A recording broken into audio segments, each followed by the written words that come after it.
Okay, hope you're doing well and having a nice day and not too cold. Jay, hope you're staying warm where you are.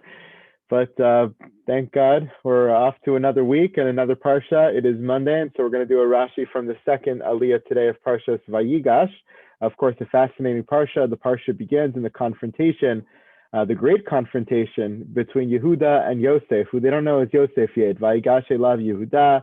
Yehuda comes full force in support and protection of his brother Binyamin after Yosef plays another trick on the brothers and tries to get them back and tries to entrap them again after finally Yehuda had convinced Yaakov to let Binyamin go down to Mitzrayim. Now they finally come. Yosef invites them into his home, and they're in trouble once again. He's ready to take Binyamin as a prisoner, and Yehuda steps forward and says, "No, I will not let this happen. You can take me instead." And really steps up to the plate. As a side point, it's this encounter between Yehuda and Yosef in the beginning of the Parsha that Rabbi Soloveitchik explains is the moment where kingship in Israel transfers from Yosef to Yehuda. Even though Yosef is not the Bechor, not the eldest of all of Yaakov's kids, that's Reuven. Reuven seems to lose his status as a Bechor when he switched the beds of his father. Yosef, who is a Bechor, he's the Bechor of Rachel, he certainly gains the status of Malchus, of kingship. He rises to be the king, really not just the king over Egypt, but the king over his family, the king over his brothers. His dreams are fulfilled, and that takes place already in Vayeshev Miketz. He's rising into power. Certainly by the end of Miketz, he's at the apex of his power, and his brothers are there bowing down to him. And so he, in a moment in time, seems to be the progenitor of kingship. When Yehuda steps forward to face him, to confront him, Yehuda grabs that power back. And of course, then Yaakov confirms that in his brachos to the children, Parshas Vayechi, where he says, Lo yasur shevet mi Yehuda mechokeg mi bein raglav. He says that kingship will come and emanate from Yehuda and Yehuda alone. And that's the proper line of Davidic dynasty that will eventually come after David HaMelech. So that's a side point, very interesting encounter here in the first Aliyah, which would be yesterday's Aliyah. In today's Aliyah, we come fully into that story. And Yosef continues to push the brothers. Yehuda continues to push in his direction. And finally, the Torah tells us, V'lo yachol Yosef lehitapek l'ho anitzavim alav, vayikra hotziu kol ish me'alai, v'lo amad ish ito bihitvada Yosef el echav. Yosef finally, he couldn't control himself anymore as the English. I put the English here today because lehitapek is a hard word to translate. It could have a shear just on that word. But loosely, it means he couldn't control himself. He couldn't hold himself back anymore. Yosef sees his brothers suffering really at his hands, tormented. He sees that they're sorry. He sees they're doing tshuva. He sees they regret, even explicitly, what they had done to Yosef so many years earlier. He sees not only do they regret it in terms of their verbal and emotional state, but also in terms of their action. They won't let what happened to Yosef happen to Binyamin again. They're all stepping forward. They're all protecting him. They're trying to get Shimon back. They've really made incredible strides. And he's so moved by this scene of seeing all his brothers before him. He's so moved by their tshuva. He's so moved by their stance in life right now that he's ready to reveal himself. He wants to reveal himself to his brothers.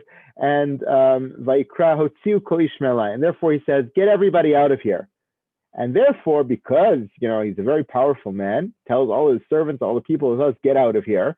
Lo avad ish ito bihitvada Yosef el echav. No one was standing there, therefore, except for him and the brothers. Right? Who would ever let that happen to a king, or even a vizier, a second in command, a viceroy? You would have Secret Service there in the room. You have these potential spies, right? So he's accusing them of being spies, and he's going full on against them, and all his servants see it, and all his guards see it. So they're not going to let him alone in the room with these people, these strangers from another land who could be potentially dangerous spies to the king, to the second in command. And yet, so he's constantly surrounded by people, even though he's with his brothers. But now he says, no, get out. Everybody get out of the room. I don't want anybody here. The fact that they listened to him, lo amad ish ito, I think is an extremely powerful statement about Yosef's stature. And what he said went. What he said, everybody listened to. So no one was there when he revealed himself to the brothers. Now, if you just read the plain meaning of this pasuk, you would ask yourself the question, I understand why he's lo yachol lehitapek. I understand why he can't hold himself back anymore.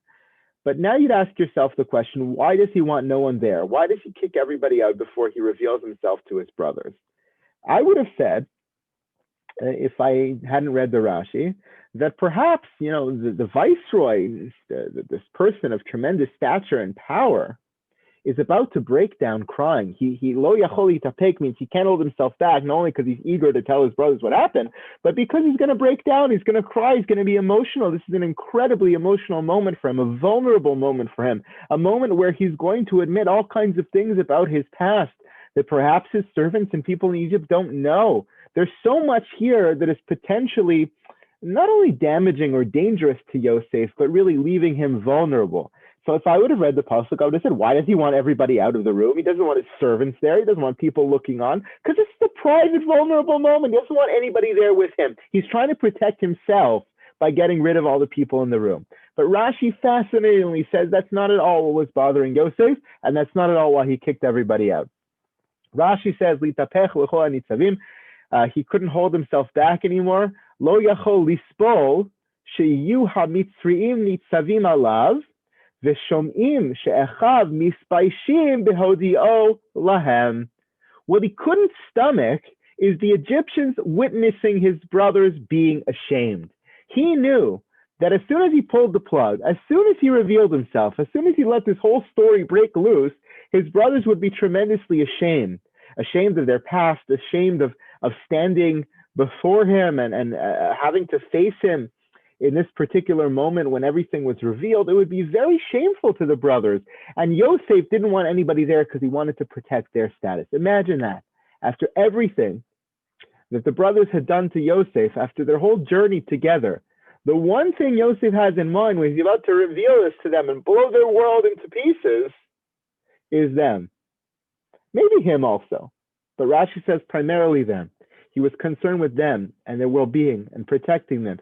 Even though he could have said to himself, they deserve it and they should be ashamed. He could have even said, of course, it's pre-Matan Torah, but he could have even said, it's a Torah ideal to be ashamed of your sins, to feel a little bit of busha, to feel a little bit of shame that gets you on the right path, and that's part of the kapara, that's part of the atonement. He could have thought all of those things, and he doesn't. The first thing that comes to his mind is, I want to protect my brothers even though they wronged me. I want to protect my brothers as they try to do the right thing.